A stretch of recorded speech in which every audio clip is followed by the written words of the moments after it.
시청자 여러분 안녕하십니까? 요새 MBC 토크쇼 뉴스앤이슈 김주희입니다.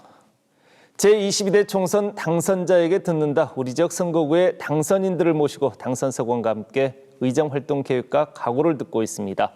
오늘은 지난 22대 총선 과정에서 많은 이야기를 남긴 지역구 당선인 두 분 모셨습니다. 전남 동북권의 첫 여성 국회의원이죠. 권양엽 순천 광양 곡성 구례을 선거구 당선인입니다. 안녕하세요. 순천 광양 곡성 구례을 국회의원 당선자 권양엽입니다. 네, 22대 총선 저희 동북권 지역 당선자 가운데 첫 당선 확정의 주인공이죠. 문금주 고흥보성 장강진 선거구 당선인입니다. 네, 안녕하십니까. 더불어민주당 고흥보성 장강진 지역 국회의원 당선자 문금주입니다. 반갑습니다. 네, 두 분 반갑습니다. 반갑습니다. 반갑습니다. 네, 먼저 두 분 당선 축하드리고요. 지지하고 선택해 주신 지역민들에게 인사 말씀과 함께 당선 소감까지 들어보도록 하겠습니다. 먼저 권양엽 당선자부터 말씀해 주시겠습니까? 네, 존경하고 사랑하는 순천 광양 곡성 구례 지역민 여러분 진심으로 감사합니다. 22대 더불어민주당 국회의원 당선자 권양엽입니다.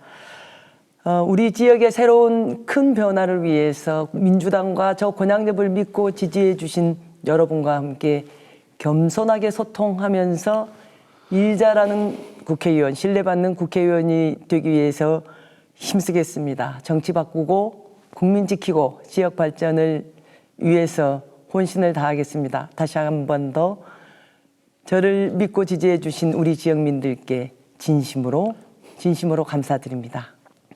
네, 계속해서 우리 문금주 당선인께서도 당선 소감 말씀해 주시겠습니까?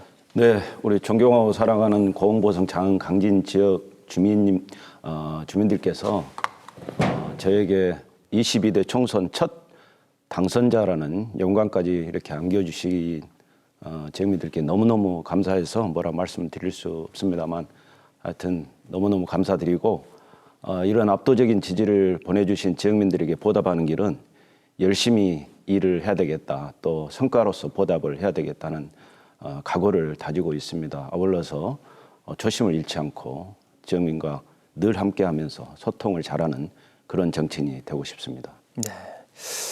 그러면 이번에 선거 과정에서 지역의 민심 어떻게 읽으셨습니까? 이번 총선이 아무래도 윤석열 정권 심판에 대한 그런 성격이 강해서 그런지 몰라도 지역민들이 현 정권의 무지, 무능, 무책임에 대한 원성들이 상당히 높았다. 이렇게 말씀을 드릴 수가 있습니다. 그리고 지역민들께서 좀 인구가 소멸되어가는 우리 지역에 대한 또 현실이 안타까워 인구 좀 늘렸으면 좋겠다. 또 먹고 살게 좀 해달라. 또 시장이랄지 장터 상인들 만나면 좀 사람 좀 북적이게 좀 해달라. 이런 주문들이 많았습니다. 그래서 아무래도 지역 경제를 활성화하는데 또 최선을 다해야 되겠다 이런 생각들을 가지고 있습니다. 네. 아무래도 농어촌 지역이다 보니 이제 권양엽 당선인께서도 지역의 민심들 이렇게 피부로 많이 느껴보셨을 텐데 어떻게 보셨나요? 이번 선거는 정말 그 지역 민심은 이대로는 안 된다는 거였습니다. 저희가 지난 21대 의원님들도 굉장히 열심히 하셨지만 코로나 이후에 사실은 서민 경제 자체는 굉장히 더 어려움에 봉착해 있음에도 불구하고 사실은 그 코로나 그 팬데믹 때보다도 더 어렵다, 살기가 어렵다 하는 말씀들 많이 하셨고요. 변화가 필요하다 하는 말씀 당연히 많이 해 오셨습니다. 그리고 그러한 부분에 있어서 저희 이제 민주당들 같은 경우 여당에서 야당으로 이렇게 바뀌었는데도 야당답게 제대로 견제하고 하는 그러한 모습들에 대한 그러지 못한 부분에 대한 아쉬움, 그것도 변화의 여망이 같이 담겨 있었다. 저는 그렇게 보고 있고요. 제대로 이제는 22대에 들어와서는 야당답게 그리고 또 민생 경제 살리기 여기에 매진해야 된다. 저는 그렇게 보고 느꼈습니다. 그러니까 이제 정권 심판적인 성격 그리고 민생 경제를 좀 살 수 있게 살만하게 좀 해달라라는 그런 민심을 읽으셨다고 이렇게 말씀해 주시는 거죠. 그렇게 정리해 보겠습니다. 이제 선거 뒷이야기 한번 나눠볼 텐데요. 이제 권양엽 당선인께서는 이번으로 두 번째 도전이시지 않았습니까? 네. 뭐 경선 과정부터 순탄치 않았었던 것 같습니다. 여성 전략 공천 지역으로 분류가 됐었는데 이제 그랬기 때문에 당수 공천을 받았고 뭐 논란이 좀 있으니까 이제 정면 돌파를 하시겠다고 하고 이제 공천 철회하고 경선 치르겠다라고 이제 선언을 하셨는데 어떻습니까? 이 대목이 이제 지역에서는 어떻게 보면은 거물급 정치인인 이정현 후보하고 맞붙어서 이제 승기를 잡을 수 있었던 하나의 변곡점이지 않았을까라는 이런 분석들도 좀 많이 있었던 것 같은데 그래서 더 전국적으로 주목을 더 받았었던 것 같기도 하고요. 어떻습니까? 네. 사회자님께서 말씀하셨다시피 저는 경선 과정도 아주 험난했고 본선도 끝까지 마음을 놓을 수 없는 그런 선거를 치렀습니다. 아시다시피 우리 지역의 여성 전략 특구로 해서 제가 전략 공천을 받았습니다만 이제 상대당의 언론 플레이와 또 그의 사천 논란으로 인해 가지고 본선을 위해서도 이 전략 공천을 이렇게 안고 그들의 선거를 치르기 쉽지 않겠다 해서 이제 전략 공천을 반납하고 경선을 이렇게 치르는 그런 과정이었습니다. 저로서는 상당히 사천 논란 자체가 사실이 아니었기 때문에 굉장히 억울하고 그런 측면이 있었지만은 이 사천 논란이라고 하는 성격 자체가 일일이 다 설명이 될 수 없는 그런 고약한 지점을 건드렸다고 보여졌습니다. 그래서 당당하게 철회 요구했고 했는데 이 순간이 정말 저로서는 지난번에 한번 선거에 참여했다가 경선에 패배를 해본 경험도 있기 때문에 그 순간이 굉장히 쉽지 않은 결정이었거든요. 네. 굉장히 그 부분에 대한 굉장히 불안감이 없었던 것도 아니고요. 그러나 그렇게 함으로써 결과적으로는 본선을 치르는 데 있어서도 경쟁력을 좀 확보할 수 있었고 거기에 대해서 굉장히 걱정해 주시는 분도 있었지만 이 전략공천이라고 하는 것이 당신 개인의 문제가 아니었는데 조금 더 심사숙고해야 하지 않았느냐 하는 그런 것도 했고 그 결단 자체를 높이 평가해 주신 분도 있었고 전화위복의 계기가 됐다고 생각합니다. 시간이 지나고 보니까 그런 우여곡절을 겪어서 오히려 겪은 이후의 결과라서 보다 더 엄중하게 느껴지기도 하고 또 더 감사하게 느껴지기도 하고 그렇습니다. 그 덕분에 우리 순천 광양 곡성 구례 을 지역이 전국적으로 많이 알려지는 그런 계기가 되기도 해서 좀 감사합니다. 네, 그래요.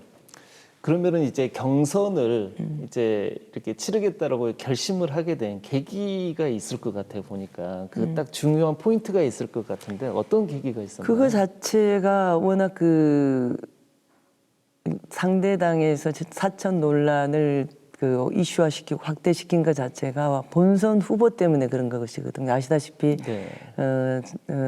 본선 후보가 상당히 그 전직 당대표도 지냈고 워낙 또 중량감도 있고 입담 좁으신 분이시잖아요. 그래서 사실은 총선 과정에서 상당히 조금 우려를 하신 분들도 많았고 그랬습니다만 총선 과정에서도 좀 세게 나오셨죠. 그 개발 논리로서 사실은 네. 유권자들의 욕망을 좀 자극하는 유세를 하셔서 상당히 긴장하게도 만들어서 끝까지 저는 긴장을 하지 않을 수 없는 그런 선거였고요. 그랬는데도 이제 우리 유권자들께서는 좀 미래지향적이고 또 우리가 그 세계 10대 선진국 반열에 이미 올라 있지 않습니까? 그래서 국가 대개조라든가 이런 혁신 마인드로 좀 더 과거와는 다른 선진국 복지국가로 나가는 그러한 좀 일꾼 그런 것들이 필요하다 해서 새로운 그리고 확실한 변화를 선택했다 저는 그렇게 보고 있습니다. 네, 그랬군요. 우리 문금주 당선인께서는 22대 총선에서 가장 먼저 당선을 확정을 지으셨죠. 뭐 무투표 당선인을 제외하고는 전국에서 가장 먼저 저녁 9시쯤에 당선을 확정을 지으셨는데요. 뭐 이와 함께 전남에서는 박지원 당선인을 제외하고는 뭐 득표율도 90.69%, 두 번째로 높았어요. 어땠습니까? 거기 동력은 어디에 있었다고 생각하십니까? 뭐 일단 경선 과정이 매우 치열했었는데 경선 과정에서 아깝게 탈락하신 존경하는 김승남 의원님께서 제가 선거 시작하자마자 4개 군 출정식에 직접 나오셔서 4개 군 전부 도시면서 지원 유세를 또 해주셨거든요. 그래서 당신을 지지하신 분들한테 좀 좋은 시그널을 줬던 것도 하나의 큰 원인이지 않았나 이런 생각을 또 해보고 또 우리 고흥보성 장강진 지역민들께서 정치 신인인 저에게 새로운 또 기대, 열망 뭐 이런 것들이 좀 많이 반영이 돼서 압도적인 지지를 좀 받지 않았나. 또 거기에 윤석열 정권 심판이라는 더불어민주당의 이번 선거의 어떤 전략, 또 이재명 대표와 함께 정권 재창출이라는 그런 기대들이 좀 이렇게 어울려서 좀 그런 것들이 투영이 돼서 지역민들께 좀 많은 지지를 받지 않았나 이런 생각을 하고 있습니다. 그러면 함께 경쟁했던 후보님들 뭐 경선, 본선 포함해서 이제 후보님들께 뭐 전하고 싶은 말씀 있으시면 이제 이 자리를 빌어서 한 말씀해 주시죠. 네, 우선 우리 경선 과정에서 저하고 경쟁했던 5분의 후보들 다들 훌륭하신데 어찌됐든 선의 경쟁을 해주신 부분에 대해서 감사의 말씀을 드리고 특히 우리 김승남 의원님께서는 아까도 말씀을 드렸습니다만 지원 유세까지 해주셔서 지역민들과 이렇게 화합하는 그런 모습을 좀 보여주셨던 부분에 대해서 이 자리에 빌어서 감사의 말씀을 드리고 또 본선에서 아무래도 보수 진영의 험지인 이곳에 김영주 후보가 나오셔서 끝까지 완주하는 또 그런 모습을 보여주셔서 이 부분도 이 자리를 빌어서 감사하다는 말씀을 드립니다. 네. 네. 우리 권양엽 당선자께서는 이제 경선도 치열하셨고 본선도 치열하셨어요. 뭐 두 후보께 이제 하고 싶은 말씀, 그 당시에 이제 경쟁했던 후보들에게 하고 싶은 말씀이 좀 많으실 것 같은데요. 네, 그 선거에 저도 이제 4년 전에 출마했다가 또 안 된 그런 경험이 있고 그래서 그분들의 심정이 어떠실지 참 많이 잘 이해하고 있습니다. 우선에 그 선의의 경쟁에 참여해 주신 모든 후보님들께 진심으로 위로의 말씀과 그동안 수고 많으셨다는 말씀 드리고 싶고요. 특히나 저희가 경선에 참여했던 후보님들 중에는 서동용 의원님을 비롯한 그다음에 유군기 후보님, 이충재 후보님, 정한종 교수님도 이렇게 함께 계시는데 정말 감사하게도 경선 과정에서는 정말 이 훌륭하신 분들이 함께 선의의 경쟁을 펼쳤고 본선에서는 하나같이 다 함께 원팀이 되어서 본선 그 유세장에 나오셔서 존경하는 우리 서동용 의원님께도 여러 차례 그 유세를 해주셨고 이충재 후보님, 그다음 그 유근기 후보님도 다 이분들이 다 공동 상임 선대위원장을 맡으셔서 함께 선거를 이끌어 주셨거든요. 진심으로 감사드리고 이번에 선거에 저의 당선에는 이분들이 함께한 그 공이 굉장히 컸었다는 말씀을 드리고 이 자리를 빌어서 감사의 말씀을 드립니다. 그리고 본선에서 함께 또 선의 경쟁을 했었던 이정현 후보님, 그다음 그 진보당 유현주 후보님께도 함께 진심으로 감사드립니다. 항상 그 선거운동이 개시되기 이전부터 현장에서 특히 유현주 후보님 굉장히 자주 뵙고 그랬었는데요. 선거 과정에 우리가 경쟁을 했었지만은 선거가 끝난 지금은 우리 모두가 대한민국의 국민이고 우리 지역 발전을 위해서 애쓰는 사람입니다. 그래서 이분들과도 함께 손잡고 지역 발전과 나라 발전을 위해서 최선을 다하는 모습 우리 지역민들께 보여드리겠습니다. 함께해 주시고요. 힘 모아 주시면 감사하겠습니다. 네. 그러면은 이번 22대 총선 결과에 대해서 어떻게 받아들이고 계시는지 한 말씀씩 두 분께 듣도록 하겠습니다. 먼저 권 당선인께서 말씀해 네. 주십시오. 저희가 총선 때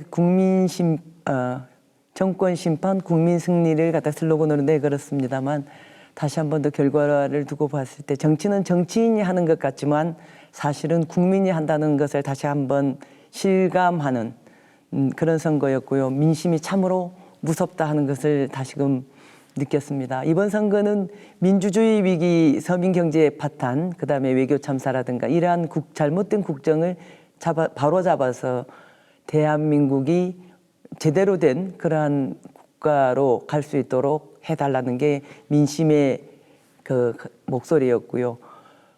이 민심에 제대로 목소리를 내지 못한 현역 의원들에 대해서 또 교체 지수가 굉장히 높지 않았습니까? 그래서 그럼에도 불구하고 비례대표 의석까지 포함해서 더불어민주당에게 180석이 넘는 지지율을 보내주신 데 국민들께는, 그리고 다 일할 기회를 주신 국민들께는 다시 한 번 더 감사를 드리면서 이제는 제대로 확실하게 잘해라라고 하는 이 민심을, 이 국민의 명령을, 준엄한 명령을 제대로 잘 받들어야 하겠다는 생각을 이렇게 하게 됐습니다. 민주주의를 회복하고 서민 경제를 살려내는 일, 그리고 공정하고 상식이 통하는 그런 사회를 만들어내는 일에 매진하겠습니다. 네. 우리 문금주 당선인께도 말씀 들어보겠습니다. 네, 이번에 국민들께서 더불어민주당의 175석 그리고 또 조국신당의 12석 뭐 이런 식으로 해서 많은 의석을 몰아준 것은 분명한 것 같습니다. 현 정권, 윤석열 정권에 대한 매서운 해초리를 들었다. 그렇지만 또 한편으로는 우리 더불어민주당한테도 좀 자만하지 말고 민세 또 소통하는 정치를 통해서 민생을 살려라 하는 그런 또 경고를 또 주신 것 같습니다. 그런 뜻을 잘 받들어서 민생을 살리는데 최선을 좀 다하겠다는 생각도 갖고, 또 선거 과정에서 제가 무너지는 대한민국, 특히 우리 대한민국 민주주의를 좀 바로 세우겠다고 말씀을 드렸었는데 그런 부분에 대한 또 국민들의 시각도 있는 것 같고 해서 우리 더불어민주당과 또 이재명 대표와 함께 무너지는 대한민국의 민주주의를 또 바로 세우는데 앞장서야 되겠다, 이런 생각들을 하게 됐습니다. 네. 그러면은 22대 국회에서 최우선적으로 추진해야 할 국정 현안은 지금 무엇이라고 생각을 하시고, 또 그 현안을 해결하기 위해서 어떤 활동들을 펼쳐나가실지에 대해서 한번 들어보도록 하겠습니다. 우선 최근에 국제 정세가 너무 불안정합니다. 네. 그래서 물가도 최근에 과일값에 이어서 이제 채소값까지 뛰는 그런 상황. 거기에 상당히 국민들께서 불안해하시는 것 같습니다. 이제 뭐 월급만 빼고 다 올라가고 있다, 뭐 이런 얘기까지 나도는 상황에서 역시 물가를 빨리 안정을 시키는 민생을 살리는 거기에 우선 매진을 해야 되지 않느냐, 이런 생각을 가지고 있습니다. 그래서 국회 개원이 되면 그런 부분에 우선 민생 경제를 살리는 데 초점을 맞춰야 되겠다 하는 말씀을 드리고 또 여러 가지 소상공인에 대한 대책, 국민들께서 주민들께서 좀 먹고 살게 좀 해달라, 장보기가 무섭다, 이런 말씀을 해주셨기 때문에 그런 부분에 초점을 맞춰서 일을 해야 되겠다. 그리고 또 이재명 대표께서 또 중앙당에서 지금 얘기를 하고 있는 게 민생 회복 지원금이라는 걸 해서 지금 발표를 했는데 그런 부분에도 주안점을 두고 추진을 해야 되겠다, 이런 생각을 가지고 있습니다. 네. 권양엽 당선자께도 들어보겠습니다. 네.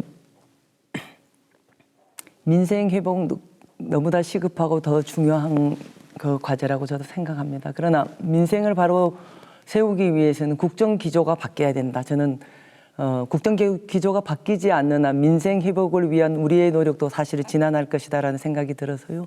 우선적으로 22대 국회가 되면은 최근에 지금 중앙당에서는 최상병 특검 추진에 대한 이야기도 지금 나오고 있는데요.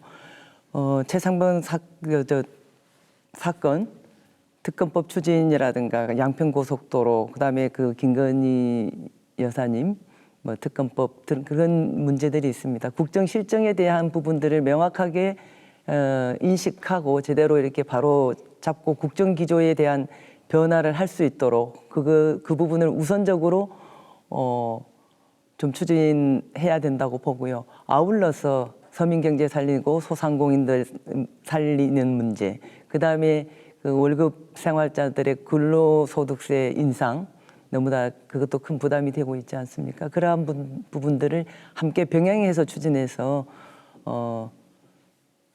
조금 더 국민들의 걱정을 덜어드리는 그런 22대 국회가 되도록 하겠습니다. 네, 이렇게 총선 결과에 대한 당선자들의 소감과 분석을 들어보는 시간 가져봤습니다. 이제 계속해서 지역 현안에 대해서 들어볼 텐데요.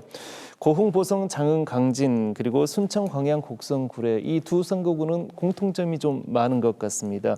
이제 가장 먼저 인구 고령화, 인구 감소, 그리고 지역 소멸 문제, 이런 여러 가지 현안들이 있는데 이런 현안들에 대해서 어떤 해법들을 갖고 계시는지, 어떤 구상들을 갖고 계시는지에 대해서 들어보도록 하겠습니다. 먼저 권양엽 당선자께 들어보도록 할게요. 네, 저희 지역은 아시다시피 복합 선거구입니다. 저희 지역은 인구 소멸 위험 지역, 곡성 같은 경우는 아주 심각한 위험 지역으로 이렇게 되어 있는데 어느 한 지자체별로 이 문제를 경쟁하듯이 해가지고는 풀 수 없는 문제이거든요. 그래서 저는 순천, 광양, 곡성, 구례를 상생 클러스터를 조성해서 좀 더 장기적인 안목으로 서로 상호 협력하면서 이렇게 발전을 시켜 나가야 된다. 이런 제가 아직도 목이 이렇게 편치를 않습니다. 선거에 죄송합니다. 네. 그런데 저는 그렇게 해서 우리 지방 소멸 극복을 위해서는 지역 맞춤형 종합 대책을 추진하려고 합니다. 예를 들면은 우리 순천, 광양, 곡성, 구례는 인구 구조나 산업 구조나 교육, 문화, 인플라, 고령화 수준 등이 각각 다릅니다. 그래서 곡성과 구례 같은 경우는 2021년에 인구 감소 지역으로 지정이 되어서 고령화 지역입니다. 이 지역은 양질의 일자리 창출을 위해서 산업 육성, 교육 인프라, 생활 정주 요건, 문화적 격차 해소 이런 것들이 굉장히 좀 취약한 그런 상황에 있고요. 그런가 하면은 순천이나 광양 같은 경우는 전남에서도 가장 청년 인구 유입이 활발했던 그런 지역이기도 하거든요. 이 지역 같은 경우는 양질의 일자리가 지속적으로 창출되도록 하는 것, 그런 정책이 굉장히 필요하고, 아울러서 육아와 교육 또 문화 생활을 향유하면서 살 수 있는 그러한 여건을 마련해 달라고 하는 것이 지역민들의 요청이기도 한데요. 해룡이라든가 저희 지역구인 순천 지역과 광양 지역에 특히 청년들이 이렇게 머물러 살 수 있도록 청년과 신혼부부에게는 이제 저렴한 공공임대주택을 지원하는 문제라든가 공공기관의 지역인재 채용을 확대하는 문제라든가 청년 관내 채용 기업 지원이라든가 육아수당 지원하는 문제라든가 그렇게 해서 따로 또 같이 조금 더 서로 상생할 수 있는 그런 상생 클러스터 추진을 제대로 해보겠습니다. 네, 잘 들었습니다. 이제 문금주 당선인께 이제 어떤 해법 가지고 계시는지 들어보도록 하겠습니다. 네, 우리 고흥보성 강진 장흥 강진 지역은 아무래도 인구 소멸 지역이기 때문에 현재 계신 분들이 더 이상 떠나지 않는 그런 안정적인 삶을 유지하는 부분에 상당히 중요한 부분이 있다 말씀을 드릴 수 있고요.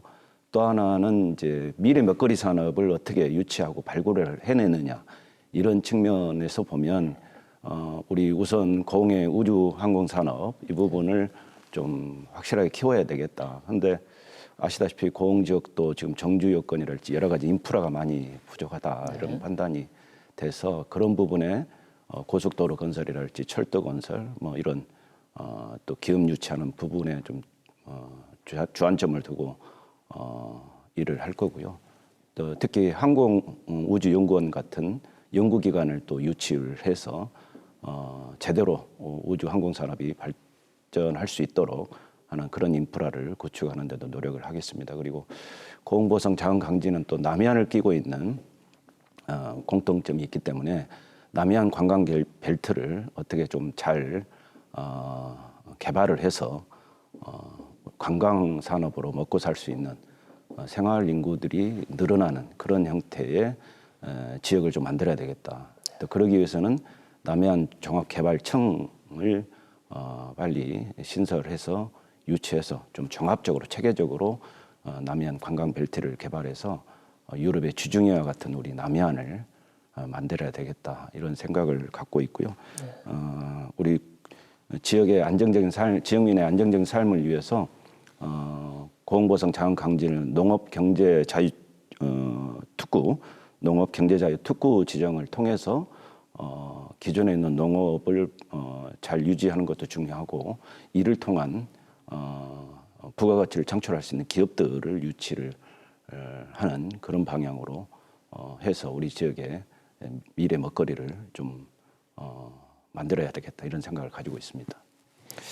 기본적으로 이제 자치단체에서 추진하고 있는 이런 전략들 이런 것들과 함께 이제 주도적으로 같이 추진해 나가겠다는 그런 방향성을 이제 갖고 계신 걸로 보이네요.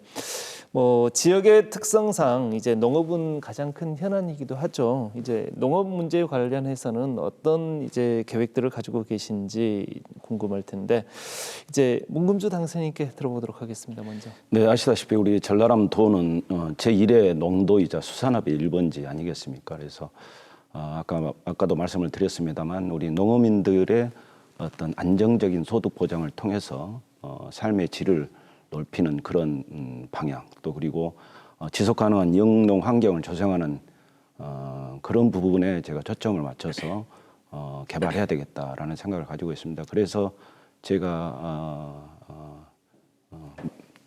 약속했던 공약들이 먼저 국가환경재난기금법을 통해서 최근에 기후위기에 따른 농업재해 부분이 상당히 많이 발생이 되기 때문에 또 작년에 일어났던 후쿠시마 오염수 방류와 같은 국제적인 환경 재난에도 대비를 할 필요가 있다. 그를 통해서 안정적인 소득을 보장을 해야 되겠다 하는 그런 취지에서 국가환경재난기금법을 제정할 그런 계획이고요. 또 우리 민주당에서도 공약을 내세웠습니다만 저도 그런 공약을 내걸었는데 농어민의 소득 안정을 위해서 농어민 기본소득을 좀 입법화를 해야 되겠다. 그리고 이번 대파 파동에서도 알 수 있듯이 농산물 최저가격 보장제도 빠른 시일 내에 입법화를 통해서 말씀드린 우리 농어민들의 안정적인 소득 보장, 그를 통해서 지속 가능한 영농 환경 조성을 해야만이 우리 지역민들이 더 이상 떠나지 않고 또 찾아오는 지역이 되지 않겠냐 이런 생각을 갖고 그런 부분에 맞춰서 우리 농업 분야를 뒷받침하도록 하겠습니다. 고흥 같은 경우는 스마트 농업 기술이 상당히 좀 많이 빠르게 지금 진행이 되고 있고 상당 부분 이제 올라서 있는 상황인 것 같은데 이 스마트 농업 기술을 활용할 수 있는 이런 부가가치 창출 방안들도 좀 있을 것 같은데요. 네, 지금 스마트팜도 지금 좀 보완해야 될 그런 부분이 많고 그래도 역시 스마트팜을 운영하기 위해서는 젊은 친구들이 많이 찾아와서 또 기존에 있는 젊은 친구들이 일할 수 있는 그런 여건을 조성해야 되는데 그런 부분도 이번에 지역민들 만나보니 좀 보완해야 될 부분도 있고 또 판로 개척이랄지 이런 부분들도 많이 생각을 해야 되는 주문을 많이 하시더라고요. 그래서 그런 부분에 맞춰서 앞으로 대비를 해나갈 그런 계획입니다. 네. 권양엽 당선인께 이제 지역 농업 현안 이제 어떤 계획과 구상을 가지고 계신지 들어보겠습니다. 네, 우리의 농촌이 기후 위기와 고령화로 인해서 지속 가능한 농촌 농업을 하기에 참 어려운 여건에 지금 직면해 있습니다. 그래서 무엇보다도 다 인구 소멸 문제와 결부되지 않을 수 없는 그런 부분인데요. 우선에 저는 공약 사항으로는 농민기본법 해서 농민들이 그 지속적으로 농업에 종사할 수 있도록 하는 것, 그다음에 농자재 지원법을 갖다 제정해서 농자재도 요즘은 뭐 굉장히 그 수급이라든가 이런 것에 어려움을 겪고 있잖아요. 그래서 그런 부담을 덜어드리는 것, 그다음에 양곡관리법 개정해서 그 쌀값 안정화에 좀 기여할 수 있는 그러한 것들을 우선에 해달라는 요청이 있었고 협약 시기를 같이 진행을 했었습니다.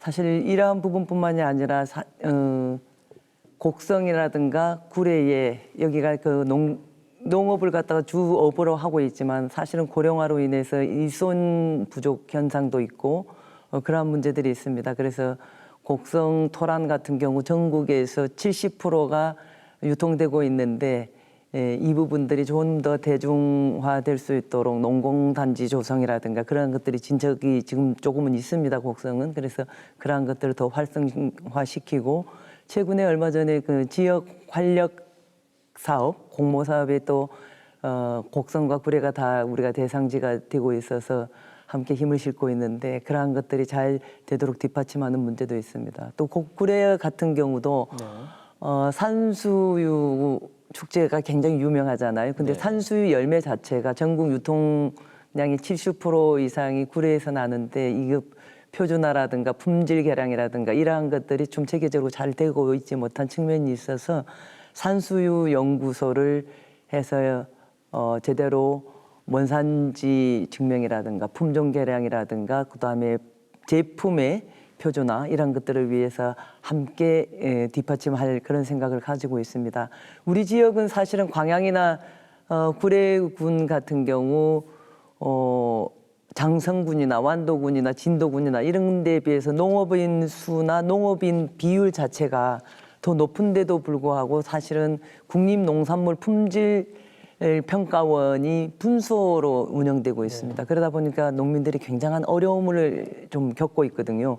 그래서 광양시 농산물 품질관리위원도 사무소로 좀 승격시킬 필요가 있고 구례군도 마찬가지로 사무소로 좀 승격시켜서 직불제 EM 점검이라든가 친환경 인증, 캡 인증, 면세유 사후 관리 등이 농민들과 좀 더 가까운 데에서 진행될 수 있도록 하면은 더 좋겠다. 그리고 우리 지역의 농업 생산력도 더 높아질 것 같다는 생각을 하고요. 또 하나가 우리가 섬진강 유역을 같이 직면해 있는데 섬진강 유역 환경청 독립 문제도 굉장히 시급한 현안이 되고 있습니다. 우리 농민들이 좀 더 편리하게 농사를 짓 수 있도록 여건을 만들고 개선하는 일 최선을 다해 보겠습니다. 네. 이제 선거구와 관련된 말씀을 좀 나눠보도록 할 텐데요. 이제 고흥, 보성, 장흥, 강진 같은 경우는 선거구 같은 경우는 인구수 기준으로 선거구가 획정이 됐어요. 뭐 민의 수렴 그리고 의원 대표성 이런 것들이 현저하게 떨어질 수 있는 우려가 크다라는 지적들이 많은데요. 어떻게 보십니까? 네, 말씀 주셨듯이 우리 지역은 4개 군이 이렇게 통합이 된 그런 지역구입니다. 사실 선거 전만 해도 저에게 운동화 바닥이 닳도록 뛰어야 된다라고 말씀을 주셨는데 실제 돌아다녀 보니까 운동화 바닥보다는 자동차 타이어가 더 먼저 닳아지는 그런 그 넓은 지역구를 가지고 있다고 그렇게 말씀을 드릴 수 있겠는데요. 솔직히 너무 이 수도권 중심으로 우리나라 개발이 되다 보니 이게 이제 우리 지역민들께서는 앞으로 더 이게 또 한 개의 군이 더 들어오는 거 아니냐는 그런 불안함을 가지고 있다 이렇게 말씀을 드릴 수 있겠습니다. 그래서 중요한 거는 인구 소멸 문제가 이제 우리 정치권 지역 선거구에도 영향을 미치는데 저는 결국 살 길은 지방 분권밖에 없다. 네. 지방 분권을 통한 지역 균형 발전을 우리 국정 기조로 해야 되지 않겠느냐는 생각을 가지고 있고 또 지금 지연이 되고 있는 공공기관 이전 시즌 2 이것도 빨리 좀 시급하게 추진이 돼야 되겠다. 그래서 많은 공공기관들이 지방으로 이전을 통해서 우리 지역들도 좀 먹고 살 수 있는 그런 구조를 만들어야 되겠다 하는 그런 생각을 가지고 있고요. 네. 저는 그래서 또 정지 여건도 많이 부족하기 때문에 한번 찾아오기도 힘든 그런 지역이라는 거죠. 그래서 관광객들도 그런 부분들에 많은 또 불만이 있다 이런 측면에서 빨리 철도도 좀 넣고 고속도로도 좀 뚫고 하는 정지 여건 개선, 공공기관 이전 뭐 이런 것들을 통해서 지역구, 광대한 지역구를 좀 보완할 필요가 있겠다 이런 생각을 가지고 있습니다. 네.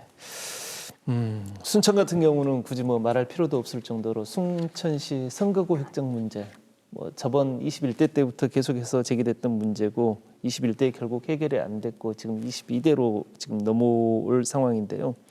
이제 순천 선거구에 대한 이런 정상화 방안, 뭐 어깨가 좀 무거울 것 같긴 합니다. 어떻습니까? 네, 순천 선거구 획정 문제는 정말 22대에서는 바로 잡아졌어야 할 그런 문제입니다. 너무나 그 주민들이 행정구역과 그 선거구가 서로 다름으로 인해 가지고 특히 우리 지역에 속하는 순천 시민들이 너무나 불편을 겪고 있습니다.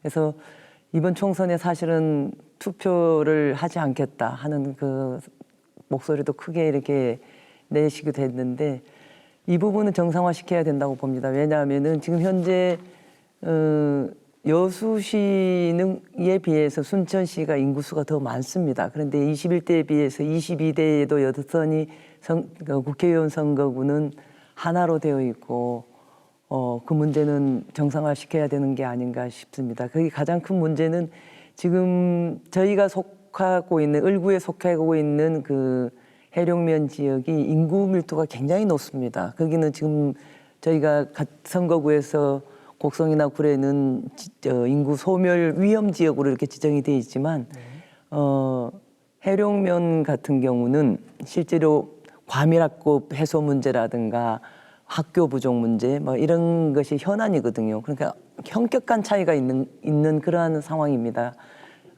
그래서 선거구 획정에 있어서도 그런데 이 지역이 그렇게 하나로 이렇게 선거구가 정상화되지 못함으로 인해 가지고 좀 밀집되어 있는 우리 을구에 속한 그 순천 시민들이 제대로 좀 대변되지 못하고 있다 하는 그런 불만 소리들이 있거든요. 그래서 좀 정상화시키면 좋겠고 저는 21대와는 달리 22대도 선거구 획정 자체가 잘못되어 있기는 합니다만 이것은 현실을 인정하고 조금 더 을구에 속한 순천 시민들이 거기에 대해서 소외감 느끼지 않도록 현장에 가서 민원을 살피고 목소리 듣고 해결책을 강구하겠다는 말씀을 거듭거듭 드리고 있습니다. 대변하는데 결코 소홀하지 않겠습니다. 22대 국회에서는 이제 권 당선인께서 이제 다시 원위치를 시킬 수 있게 이제 주도적인 역할을 해주시겠죠? 당연히 그렇게 해야 되고요. 갑구 의원님도 마찬가지로 이 부분에 대해서는 함께 의논해서 정상화를 위한 노력 최선을 다하겠습니다. 네, 잘 알겠습니다. 이제 지역 현안에 대해서 한 가지 더 여쭤볼 텐데요. 지금 최근에 가장 큰 논란이 되고 있고 이슈가 되고 있는 문제가 전남 의대 유치 문제예요. 네. 사실 동서부권이 이제 필요 이상의 과잉 경쟁을 하고 있는 양상까지 보이고 있는데 이제 권 당선인께서는 이 부분에 대해서 어떻게 보고 계시는지 관점은 어떤 것인지 궁금한데요. 네, 그 전남의 의대 유치 문제는 21대에 이어서 22대에도 꼭 필요한 일입니다. 왜 이 문제에 있어서 필요 이상의 과일 현상을 보이고 있느냐 하면은 전남 지역의 의료 인프라가 굉장히 취약하기 때문에 그렇습니다. 네. 특히 이제 저는 전남 동부권에 그 지역구를 둔 당선자로서 전남 동부권이 보면은 특히 저희 지역구 같은 경우 국가산단이 있습니다. 광양제철이라고 하는 국가산단이 있고 이순신 대교를 바로 넘으면은 그 여수의 LG화학단지 역시 국가산단입니다. 이런 커다란 국가산단이 두 개나 있는데 사실은 그런 사고가 발생하지 말아야 되겠지만은 사고가 났을 때 사실 상급병원이 있는 전남대 병원까지 이동 거리가 111.3km. 또 111km 뭐 이 정도 돼요. 그러다 보니까 골든 타임을 갖다가 놓쳐서 아까운 생명을 잃는 그러한 일들도 왕왕 빚어지고 있습니다. 그래서 꼭 그 의료 인프라는 좀 개선될 필요가 있고, 최근에 이제 그 대통령께서 선거 과정에 있을 때 지역에 내려와서 전남에도 의대를 합의되면 유치를 할 수 있도록 하겠다라는 말씀이 있어서 굉장히 기대가 상승되고 있는데요. 특히나 그 저희 지역 같은 경우는 광양보건대학교가 있습니다. 광양보건대학교 정상화 문제도 제가 지금 시급하게 우리가 좀 살려내야 되는 그런 문제도 있고, 또 저의 선거구에 보면은 의료 부지가 있습니다. 경제자유구역청이 관할하고 있는데 의료 부지도 이렇게 있는 문제이고, 근데 그게 10년째 신대지구에 있습니다. 예. 그런데 10년째 지금 그 부분에 대해서도 전혀 진척도 이게 없는 그런 상황이기도 하고요. 순천대학교가 강하게 또 의대 유치를 희망하고 있고 하기 때문에 여러 가지 여건상 전남의 의대 유치가 반드시 필요하고, 특히나 인구가 82만에 가까운 많은 인구가 밀집되어 있는 곳이기도 하기 때문에 생산성과 뭐 인구 밀집도 이런 것을 두고 보더라도 의료 인프라를 좀 마련하는 게 필요하다 하는 생각을 갖고 있는데요. 다만 이제 이것을 시간이 많지 않아 가지고 남은 시간이 얼마 없어 짧게 정리 좀 부탁드릴게요. 지금 전남 동부권에 의대 유치를 하면 좋겠다, 순천 의대로 하면 좋겠다는 말씀이신 네, 겁니까? 그렇습니다. 네, 좋습니다. 정리하겠습니다. 이렇게 지금 우리 문금주 당선인께도 뭐 이렇게 서부권과 같이 연결돼 있는 이런 선거구긴 합니다만은 이제 입장은 어떠신지 좀 간략하게 말씀을 해주시겠습니까? 네, 제가 뭐 행정부지사 시절부터 국립의과대 유치 관련해서 일을 참여를 했는데요. 중요한 것은 우리 전남도민은 기본적으로 국립의과대가 전남에 있어야 된다는 것은 명확한 것 같고요. 다만 네. 동부권과 서부권이 치열한 논리 싸움을 하고 계시고 과열된 경쟁을 하고 계신데, 방금 우리 권양엽 당선인께서 말씀하신 논리는 서부권에서도 똑같은 논리를 지금 제시를 하고 있거든요. 네. 그래서 제일 좋은 거는 중앙 정부에서 아예 공모를 하든 결정을 하든 처음부터 주도권을 잡고 했었으면 좋았을 텐데, 저는 현재 입장에서는 전남도를 믿고 전남도가 합리적인 기준과 객관적 그 기준을 가지고 진행이 돼야 된다. 그리고 혹시나 탈락한 대학 지역에 대해서는 또 다른 대안을 제시를 해서 지역민들의 불만을 좀 줄이는 그런 노력들이 같이 병행돼야 되지 않겠느냐 하는 그런 말씀으로 가름하겠습니다. 네, 좋습니다. 이제 마지막으로 이제 시간이 많이 안 남았습니다. 한 30초 정도씩만 하셔가지고 당선인들께 이제 마지막 각오 포부 들으면서 오늘 순서 마무리하도록 하겠습니다. 먼저 문금주 당선인께서 말씀해 주시죠. 네, 우리 지역민들께서 저에게 압도적인 지지를 보내주신 점에 대해서 다시 한번 우리 고흥보성 장흥 강진 지역민들께 감사의 말씀을 드리고요. 말씀드린 것처럼 여기에 대한 보답은 일로서 또 많은 성과를 내는 그런 것으로 보답을 해야 되겠다. 그리고 또 지금 대한민국의 민주주의를 바로 세우는데도 우리 민주당과 함께 열심히 해나가겠다. 이런 말씀 하겠습니다. 네. 그리고 이제 마지막으로 권양엽 당선인께 각오 포부 들으면서 순서 마무리하겠습니다. 네. 30초 정도로 좀 짧게 준비 부탁드립니다. 순천 광양 곡성 구례 지역민 여러분 진심으로 감사드립니다. 저 권양엽을 믿고 지지해 주신 여러분들의 뜻을 4년 내내 가슴에다 품고 엄중하게 받들면서 제대로 성과를 내는 그러한 정치인 되도록 하겠습니다. 먹고 사는 문제, 일자리 창출, 그리고 지역 소멸을 막는 문제, 지금까지 제가 약속했던 것 성실하게 이행해서 결과로 보답하겠습니다. 감사합니다. 네, 감사합니다. 지금까지 권양엽 순천 광양 곡성 구례 을 당선인, 그리고 문금주 고흥 보성 장흥 강진 당선인과 함께 이야기 나눴습니다. 네, 제22대 국회 개원이 이제 40여일 남았습니다. 당선인들이 챙겨야 할 지역 현안들이 산적해 있는데요. 촘촘하게 살펴보고 지역의 발전을 위해 역량을 10분 발휘해 주실 수 있길 바랍니다. 이어서 MBC 토크쇼 뉴스앤이슈가 준비한 20대 총선 당선자에게 듣는다. 오늘 순서 여기까지입니다. 시청해주신 여러분 고맙습니다.